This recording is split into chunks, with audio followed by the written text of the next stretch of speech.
están, amigos? Gracias por escuchar este nuevo episodio de El Búnker.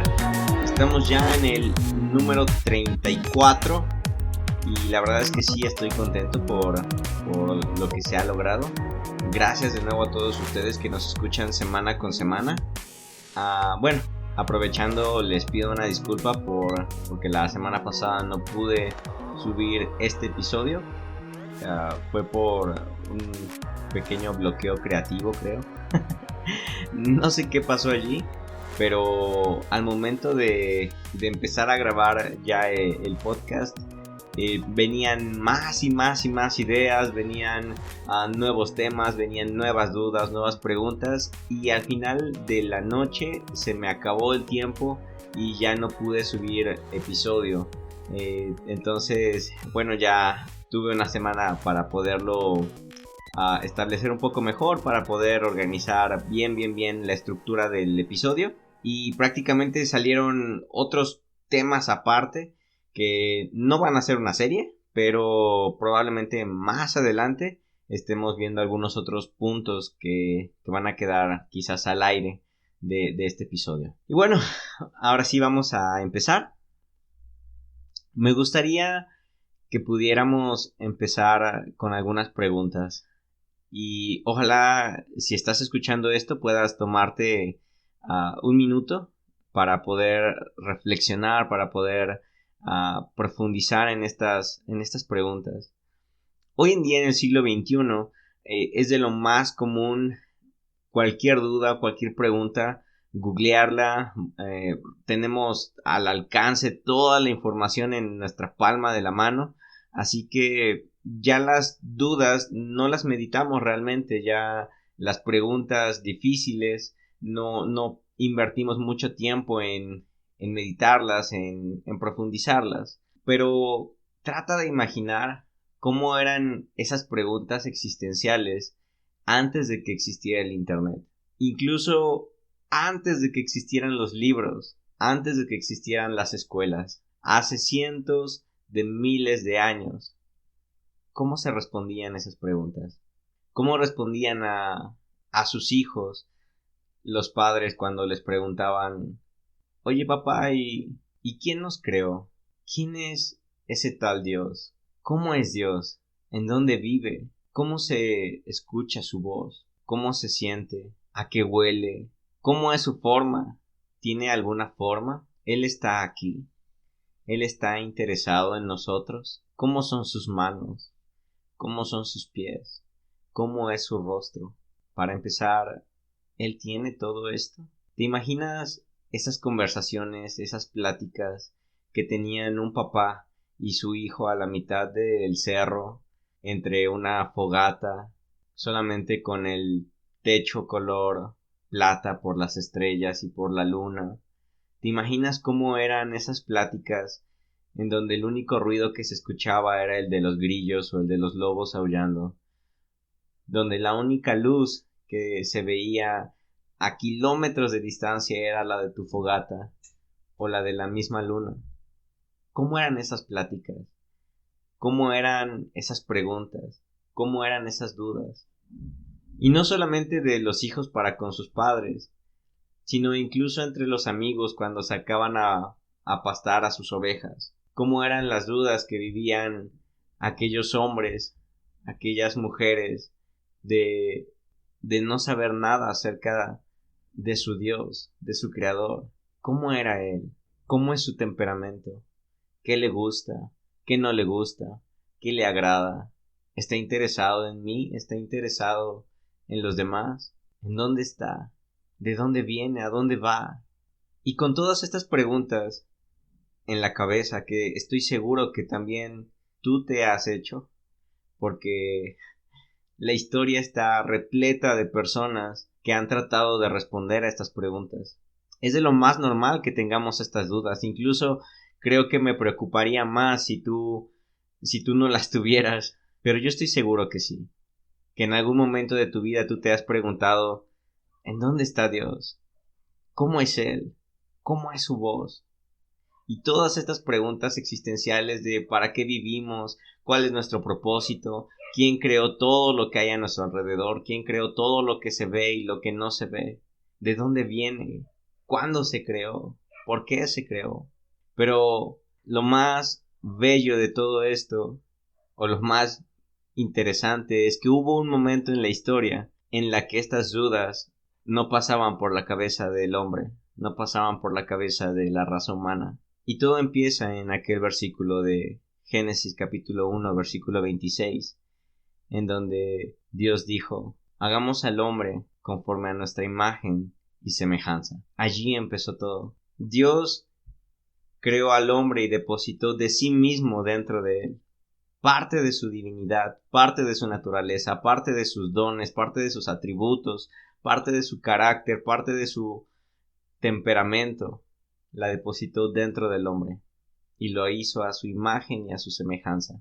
Y a diferencia de las otras culturas que existían en aquella época, cuando se escribieron estas palabras, como a lo mejor fue la cultura o la nación de Babilonia, de Asiria, de Egipto, la creación no había sido un accidente, ni producto de la guerra, ni producto de un Dios distante. Este autor nos muestra cómo Dios de inmediato creó al hombre y se comunicó con él, entabló esta relación con él, demostrándonos que ese era el propósito original por el cual lo había creado. A diferencia de las otras culturas, Dios no lo abandonó, Dios no lo dejó a su suerte o lo miró de lejos, sino que Dios se relacionó con el hombre, con su creación. Qué diferente hubiera sido que Dios simplemente creara todo y luego se alejara, y luego los hubiera dejado andar a su suerte y con sus propias consecuencias y sin ayuda y sin su bondad, y simplemente los hubiera abandonado. Qué diferente habría sido la historia de la humanidad si tuviéramos a un Dios distante.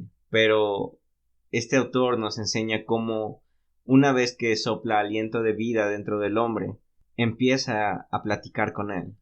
Le deja esa encomienda que después viene a reforzarse en el Nuevo Testamento de establecer el reino de los cielos aquí en la tierra. Ese siempre ha sido el plan original. Establecerlo para tener una comunión ininterrumpida con el Padre, con el Creador. No como esclavos, no como obreros, no como siervos, sino como hijos que trabajan con su Padre, con un mismo propósito, como amigos o como socios quizás, pero más como un papá que le enseña a su hijo a cómo trabajar para pasar tiempo con él. Desde un principio este fue el propósito del hombre, la comunión con su Padre, la comunión en intimidad con su creación. Entonces, el hombre podía ver a cara descubierta al Padre, podía ver a cara descubierta a su Creador, podía ver sus atributos, podía escuchar su voz, podía saber a qué huele, incluso a qué es lo que le gusta, qué es lo que no le gusta, qué es lo que espera de él, de dónde viene, a dónde va. No había ningún impedimento en la relación del hombre con su Creador. Creo que hoy en día ni siquiera podemos imaginar cómo era ese momento. Hoy en día no podemos ni siquiera vislumbrar un poco cómo se vivía esa relación palpable e ininterrumpida del Creador y su creación. Y conocemos la historia y la narrativa bíblica que no dura mucho tiempo y la raza humana cae. Adán y Eva pecan. Y aquí pasa algo bien interesante porque por mucho tiempo a mí me enseñaron, o al menos yo así lo había entendido, que en el momento en el que Adán y Eva pecan, Dios cambia por completo la forma en la que ve al hombre, y a partir de ese instante lo empieza a ver con ira, lo empieza a ver con enojo, lo empieza a ver con desagrado, con venganza, incluso hasta se arrepiente de haberlo creado. Eso es lo que a mí me enseñaron. Pero si profundizamos un poco más en el texto, nos daremos cuenta que realmente el que cambia es el hombre, no Dios, porque el hombre es el que se esconde, el hombre es el que toma una postura diferente, una actitud diferente, le da miedo, de pronto algo sucede en la cabeza, en el corazón del hombre, que empieza a temerle a su Creador, aquel en el cual encontraba descanso, aquel en el cual encontraba su paz, en el cual encontraba su amor, su gozo, ahora se encuentra huyendo de él.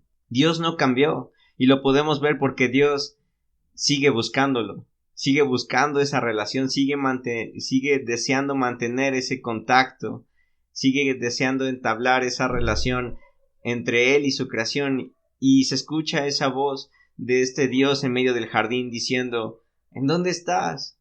No como un padre buscando regañar a su hijo para castigarlo o golpearlo, sino más bien como un padre preocupado porque perdió a su hijo en el supermercado, como un papá deseando hacerle saber a su creación que lo extraña y que sigue interesado en relacionarse con él. No es que Dios no supiera en dónde estaba el hombre. Claro que lo sabía, pero quería dejarle claro que él no se había apartado, que él no se había ido. Él seguía allí, deseando esa comunión, deseando esa relación con su creador. Fue el hombre el que cambió la perspectiva o la forma en la cual veía a Dios, y ahora lo empezó a ver como un Dios airado, como un Dios enojado, como un Dios vengativo, con ganas de consumirlo, y entonces se escondió y hasta el día de hoy, como consecuencia de esta caída, como consecuencia del pecado que entró por Adán, hasta el día de hoy el hombre se sigue alejando de Dios. Claro, siempre habrá sus excepciones, siempre habrá quienes desean estar cerca de Dios, siempre habrá aquellos hombres que dieron su vida por conocer a su Creador, pero en su gran mayoría podemos ver esta tendencia a alejarnos. Quizás algunos se alejan por temor a ser juzgados, quizás otros se alejan por remordimiento, a no ver a su Dios cumpliendo sus deseos o anhelos. Otros se alejan por simple apatía o por simple incredulidad. Pero al final de cuentas hay una tendencia hacia alejarse de Dios desde aquel momento en el Edén. El hombre empezó a adoptar una postura de independencia, de decir: ok, pues si yo no me meto con Dios, quizás Él no se meta conmigo. Mientras menos le pida, quizás Él menos demande de mí también, y buscan su independencia y buscan arreglárselas por sí mismos, porque ahora desconocen a su Dios, porque ahora desconocen a ese Creador, porque se han formado una imagen errónea de quién es Él a partir de la caída. No sabemos exactamente qué pasó o cómo fue que pasó, pero sabemos que ahora hay una tendencia hacia alejarnos de Dios. Y así como esto no es discutible, creo que tampoco sería justo decir que el hombre ya no necesita de Dios. Quizás lo podrá ignorar, quizás podrá tratar de alejarse, pero también a lo largo de toda la historia y hoy en día podemos ver que siempre va a haber un deseo o una necesidad o un anhelo por las cosas divinas, por las cosas espirituales, por las cosas sobrenaturales. Algunos lo expresan por medio de buscar a lo mejor el ocultismo, algunos lo expresan por brujería, por hechizos, por otro tipo de filosofías, pero siempre dentro del hombre ha estado esa necesidad de buscar qué es lo que hay más allá de lo que se ve. Por más que los ateos o los agnósticos o aquellos hombres que dicen que Dios no existe, gran parte de sus pláticas, gran parte de sus publicaciones en redes sociales siguen hablando acerca de ese Dios del cual ellos no creen, porque algo dentro de ellos sigue anhelando lo sobrenatural. Y este deseo por lo divino, estoy seguro que persiguió a nuestros antepasados de hace miles de años desde la caída. Incluso en las diferentes culturas, en las diferentes naciones, vemos cómo es que todos siempre buscaron explicar las cosas o explicar los fenómenos que no entendían o darle forma de Dios a sus dudas, porque dentro de ellos existían estas preguntas, existían estas dudas existenciales de qué es lo que hay más allá de lo que se ve. Por causa de la caída nos fuimos alejando más y más de nuestro Creador, pero las dudas seguían ahí. El anhelo por esa relación divina, el anhelo por lo sobrenatural seguía allí. El problema es que ahora nos habíamos apartado, nos habíamos alejado y no sabíamos cómo volver. Ya no encontrábamos respuestas a esas preguntas, lo que antes era lo más común y lo más normal para el hombre, que era la relación con su Dios y saber, pues, dentro de su dentro de lo humano y de su mente finita, conocer a su Dios, ahora ya ni siquiera eso tenían, ya no tenían esas explicaciones. Y yo me imagino dos tipos de personas hasta aquí.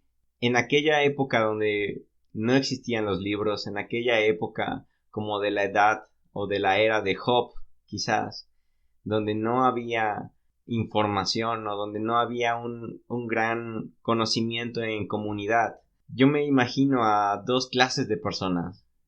Unos de ellos eran los que no sabían cómo explicar a su creador, no sabían cómo explicar a Dios, no sabían cómo explicar los fenómenos que pasaban a su alrededor, y terminaban haciendo uso de lo que hoy en día conocemos como la teología negativa. Trataban de explicar a Dios por medio de exagerar los límites. Por ejemplo, la palabra inefable, yo creo que es una palabra que únicamente debería de atribuírsele o de usarse para Dios. Hoy en día, pues, se ha perdido mucho del significado de algunas palabras, entre ellas esta, y ahora decimos que la belleza de nuestra esposa es inefable, o que lo que sentimos por ella es inefable, y cosas así, porque pues la palabra suena bonita, pero realmente inefable es que no existen palabras para poderlo describir. Y yo creo que esa palabra debería de ser usada únicamente para Dios. Y eso es la teología negativa. Partir desde algo y llevarlo al extremo de los límites para poder explicar. Por ejemplo, infinito significa que no tiene fin. Es extremar algo negativo para poder sacar un atributo positivo. O indestructible es que no se puede destruir.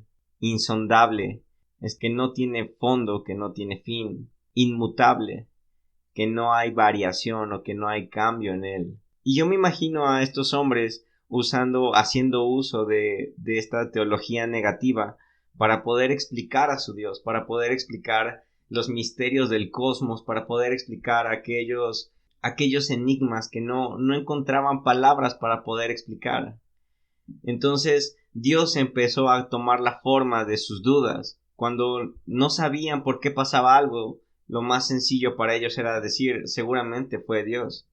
Si está lloviendo, ¿por qué llueve? No lo sé, seguramente fue Dios.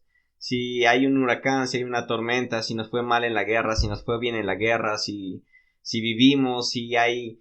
¿qué hay detrás de las nubes? ¿Qué hay abajo de la tierra? Seguramente está Dios. Y Dios tomó la forma de sus dudas, Dios tomó la forma de sus preguntas, y Dios mismo se volvió el más grande misterio para explicar los otros misterios.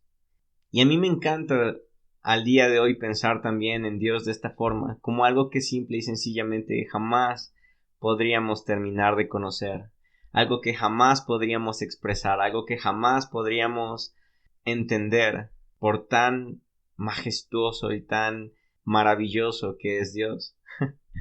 Y es curioso porque seguimos usando palabras limitadas que, por ejemplo, acabo de decir que Dios es maravilloso, pero esta misma palabra la utilizan para describir, por ejemplo, una pirámide.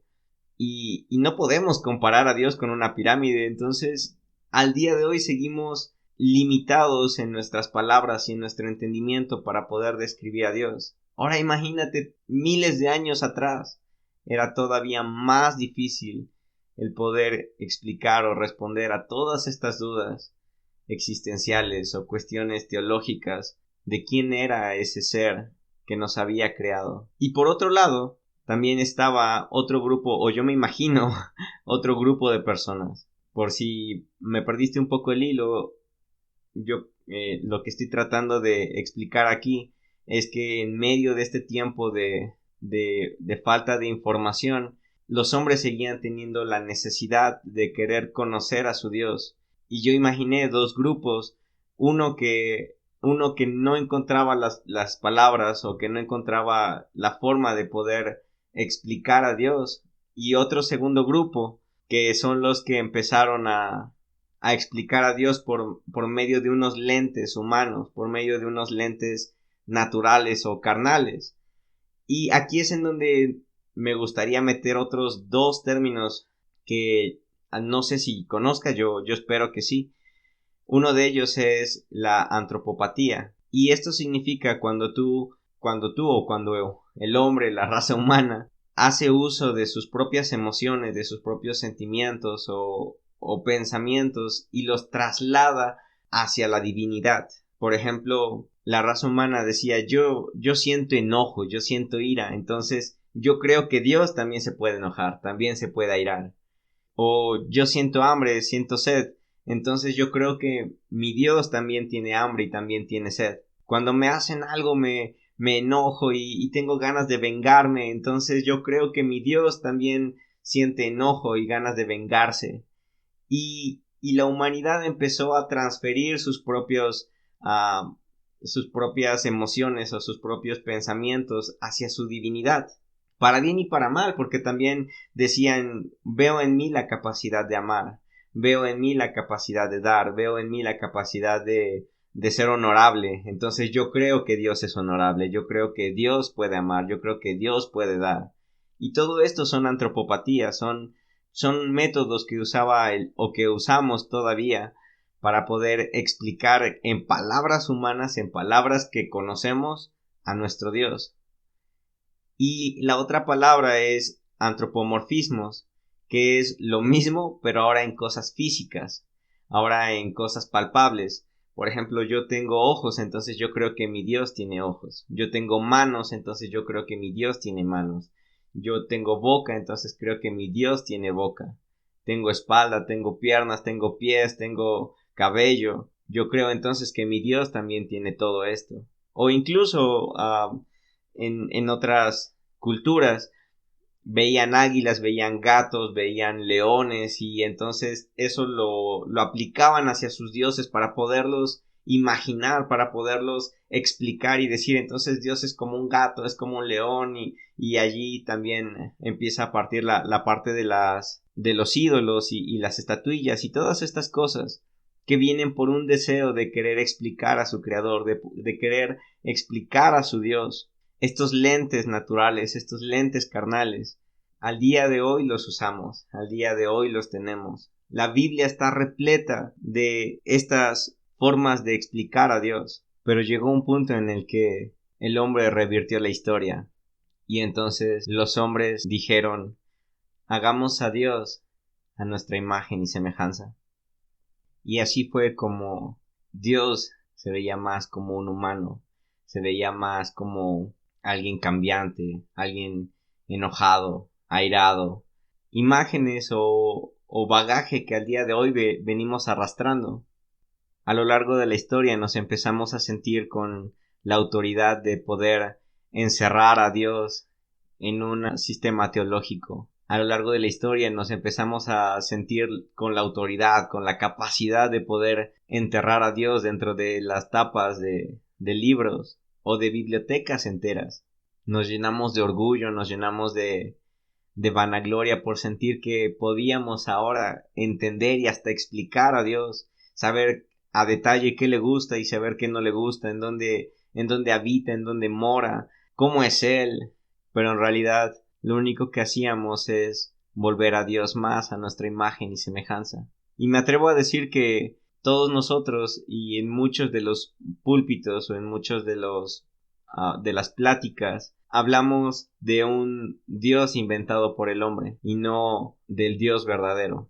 Pero detrás de todo esto, la raíz sigue siendo la misma, el anhelo y deseo profundo de conocer a nuestro Creador, de conocer a nuestro Dios. Pero también lo malo fue que al volver a Dios tan humano, tan hombre, tan carnal, el hombre se aprovechó de ello y lo empezó a utilizar para sus propios intereses. Y nuevamente les digo, lo podemos ver desde la Biblia claramente cómo es que incluso el pueblo judío se sentía con el derecho o con la libertad de ir y de destruir un pueblo entero, una nación entera, incluso a los bebés, incluso a las mujeres, incluso a los ancianos y destruirlos por completo y creer que era por orden y mandato divino. Y a causa de esto es que hay un gran choque en el pensamiento de muchos críticos diciendo ¿por qué el Dios del Antiguo Testamento es tan diferente al Dios del Nuevo Testamento? Y quizás porque el Dios del Antiguo Testamento era un Dios más humano. Eran hombres tratando de explicar a Dios por medio de sus necesidades. Decían estas tribus, decían estos pueblos o estas naciones: yo necesito a un Dios que me proteja en la guerra, entonces mi Dios tiene que ser el Dios de la guerra. Necesito un Dios que me permita tener esa paz o esa libertad de conciencia para ir y asesinar a un pueblo entero. Entonces yo creo que mi Dios me lo va a permitir. Y el hombre empezó a usar a Dios para sus propios intereses en su gran mayoría políticos, económicos o de mero orgullo. Intereses que al día de hoy, quizás mayor o menor medida, pero se han venido arrastrando por toda la historia de la humanidad. Vemos cómo es que un Dios que odiaba a los paganos o a los incircuncisos era el pretexto perfecto para ir y hacer las guerras de las cruzadas, trayendo libertad de conciencia o trayendo paz, porque creían que su Dios les estaba pidiendo eso.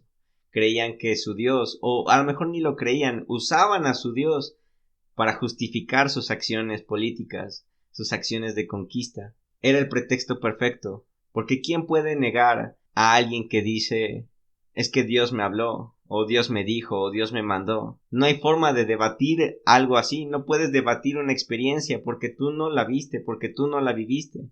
Entonces muchos hombres malintencionados hicieron uso de su Dios con D minúscula para sus propios intereses, para guerras, para matanzas, para masacres, para quemar a brujas en la hoguera, para quemar a personas que tenían una opinión diferente o que eran de una raza diferente.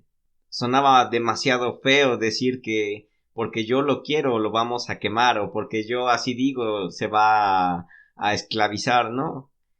Era mucho mejor decir: en el nombre de Dios vamos a ir y conquistar. En el nombre de Dios vamos a quemar a esas herejes, vamos a quemar a esos escépticos. Y durante toda la historia, hasta nuestras fechas, vemos como en muchas iglesias se usa el nombre de Dios para prohibir tatuajes, para prohibir cortes de pelo, para prohibir vestimentas, cuando realmente es el mero pretexto de un hombre que no sabe cómo imponer su autoridad. Entonces hace uso de algo divino, de algo más alto o más imponente para atraer sus deseos egoístas. Y pareciera que se nos olvidó el tercer mandamiento, que no usaremos el nombre de Dios en vano. También por mucho tiempo yo creí que se refería solamente a no jurar o a no hacer bromas o chistes con la palabra Dios o la palabra Jesús en medio de esas oraciones. Por algún momento llegué hasta escuchar a personas decir que aquellos hombres o aquellas personas que se llaman Jesús también están usando el nombre de Dios en vano y querían cambiarles el nombre y un montón de cosas que me ha tocado ver, porque creíamos que Dios estaba preocupado en que no se rompiera el honor de su nombre, en que no usaran su nombre para una broma, o que no usaran su nombre para una mentira o para otras cosas que ahora hasta parecen tontas. Quizás el verdadero significado de este mandamiento es que no usaríamos el nombre de Dios para nuestros motivos vanos, para nuestras motivaciones vanas, para nuestros deseos vanos, y usarlo como una justificación para cumplirlo, como aquel hombre que dice: Dios me dijo que tú te vas a casar conmigo, ¿no? Él está usando el nombre de Dios en vano, porque está justificando su necesidad, está justificando sus deseos carnales, sus deseos humanos, pero para darle un mayor peso de autoridad usa el nombre de Dios. Usaban el nombre de Dios en vano cuando los conquistadores destruían templos y culturas para adueñarse de esos territorios. Ellos sí usaban el nombre de Dios en vano. ¿Tú cuántas veces has usado el nombre de Dios en vano para justificar alguna actitud, para justificar alguna acción, para justificar algún debate, alguna pelea, alguna mala decisión?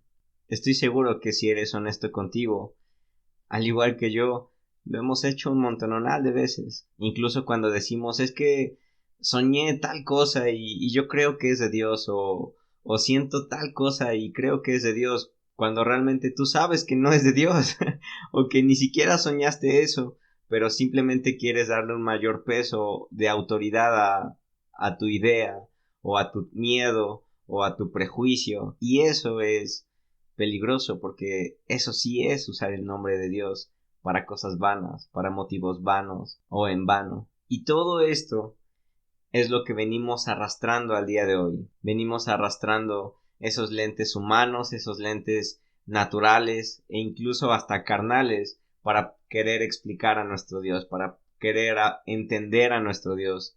Pero lo más increíble de todo esto es que Dios mismo, al darse cuenta de que hacíamos uso de las cosas naturales, hacíamos uso de nosotros mismos, hacíamos uso del hombre y su naturaleza para explicar a Dios, entonces Dios se hizo hombre para explicarse en nuestros propios términos. Y entonces, ahora sí vimos su gloria, y gloria como la del unigénito del Padre, y habitó entre nosotros. Y luego él mismo afirmó que quien lo ha visto a él ha visto al Padre, porque todo lo que ve al Padre hacer, él es lo que hace, y todo lo que ve al Padre decir, él lo dice. Él no vino a darnos las respuestas, él vino a ayudarnos a hacernos las preguntas correctas. Dios se hizo hombre para darnos las palabras más apropiadas en nuestro entendimiento limitado, dentro de nuestra mente finita, para explicar a Dios, para conocer a Dios. Nos vino a dar unos nuevos lentes que se llaman Jesús, a través de los cuales podemos ahora sí explicar o conocer a Dios dentro de nuestras limitaciones, dentro de nuestro idioma limitado, dentro de nuestro vocabulario limitado, dentro de nuestras pocas palabras, dentro de nuestro cerebro tan finito. Lo hagamos por medio de Jesús.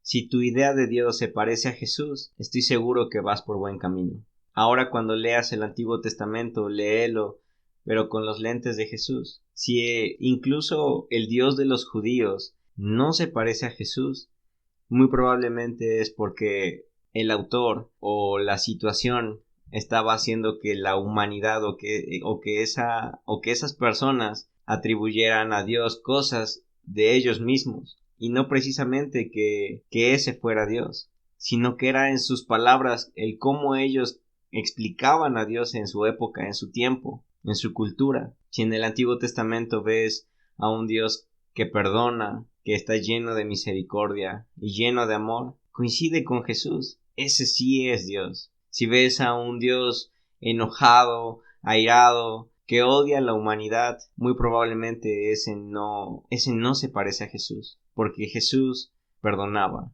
Jesús detenía que apedrearan a las prostitutas.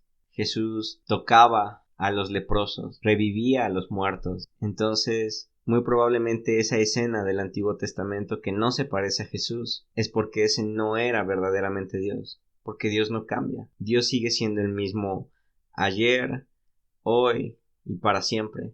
No es que antes era un Dios enojón o un Dios airado o un Dios sediento de sangre y ahora en el Nuevo Testamento ya es todo amor y todo bondad. No, para nada. Dios sigue siendo y siempre fue justo, pero su justicia está basada en el amor. Dios sigue siendo santo, pero su santidad está llena de amor. Su misericordia está llena de amor. Su perdón está lleno de amor. Su gracia está llena de amor. Su corrección está llena de amor. Así como era Jesús. Así como vivió Jesús. Y cuando Jesús es llevado a la cruz, está ahí para restablecer la imagen que los hombres tenían de Dios, que incluso miles de años después del Edén, Dios sigue gritando ¿en dónde estás? Y se tuvo que hacer hombre para que lo escucháramos más fuerte decir ¿en dónde estás? Se tuvo que hacer hombre para que tú vieras que ese Dios sigue buscando estar en comunión contigo. Se tuvo que hacer hombre para que tú recordaras que Él sigue anhelando esa relación íntima contigo, esa relación ininterrumpida. Él murió en la cruz no para cambiar la imagen o la idea de Dios con respecto a los hombres, sino más bien Él cuando murió en la cruz nos quiso regresar a tener esa imagen correcta de Dios, de ese Dios relacional, de ese Dios en el cual puedes confiar, en el cual puedes descansar, en el cual puedes encontrar todo tu gozo y toda tu plenitud, aunque lo hayas matado. Jesús vino a darnos las palabras correctas para conocer a Dios. ¿Quieres conocer mejor a tu Creador? Conoce mejor a Jesús. ¿Quieres saber qué le gusta y qué no le gusta? Aprende qué es lo que le gustaba y qué es lo que no le gustaba a Jesús. Después de todo esto seguirá habiendo dudas, seguirá habiendo preguntas, seguirá habiendo misterios e incógnitas que quizás no podamos entender ni responder de este lado de la eternidad. Pero si quieres buscarle una respuesta, que tu respuesta se parezca a Jesús. Y estoy seguro que eso nos acercará siquiera un poco más a entender a ese Dios inefable e insondable, inexplicable, pero que desea estar en comunión con cada uno de nosotros, como desde el principio. Dejemos de hacer a Dios a nuestra imagen y semejanza, y hagamos a Dios a la imagen y semejanza de Jesús. Nuestras ideas y respuestas seguirán siendo solo eso, imágenes y semejanzas de Dios, pero al menos ahora el punto de partida es el correcto. Y pues ya, eso es todo.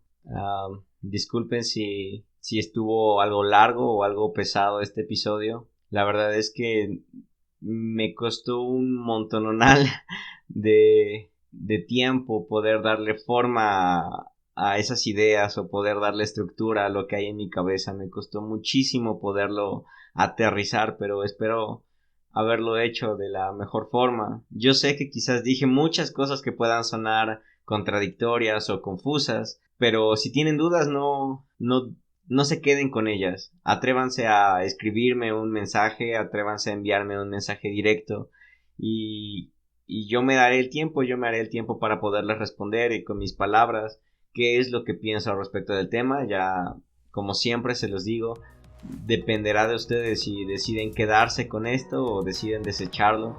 Si en medio de todo esto hubo algo que te agradó, que te gustó, que te sirvió para tener una mejor comunión con el Padre, para entender que desde siempre Él desea estar en relación contigo, para entender que su esencia misma es el amor y que debemos de partir del amor para poder intentar explicar en nuestra humanidad lo más que podamos quién es Dios. Ojalá eso te puedas llevar y gracias de verdad.